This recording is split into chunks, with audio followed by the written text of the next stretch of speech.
কবিতা নামাজে কেন অবহেলা। কবি আবু তালিব হোসাইন মিঠু।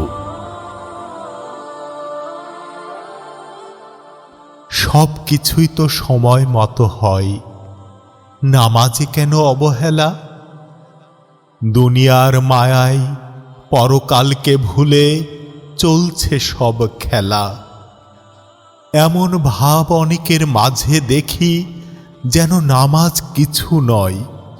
রঙিন জীবনের প্রেমে আসক্ত হয়ে মনে নেই আখিরাতের ভয়। নামাজের জন্য কত সাহাবী দিয়েছেন তাজা রক্ত, অথচ আজ ভুল মাসালাতে আমরা পক্ষে বিপক্ষে বিভক্ত। অনলাইন আর ভিডিও গেমে নামাজ থাকে না মনে, বেনামাজিকে তুলনা করবে সবাই শয়তানেরই শনে।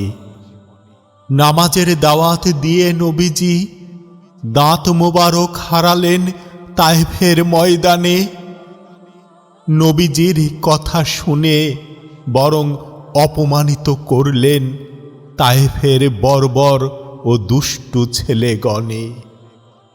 আবু তালিব মিঠুর পরামর্শ তাই, সন্তান সুশিক্ষায় শিক্ষিত করি, কোরআন ও হাদিসের নিয়মে ইসলামী রাষ্ট্র গড়ি।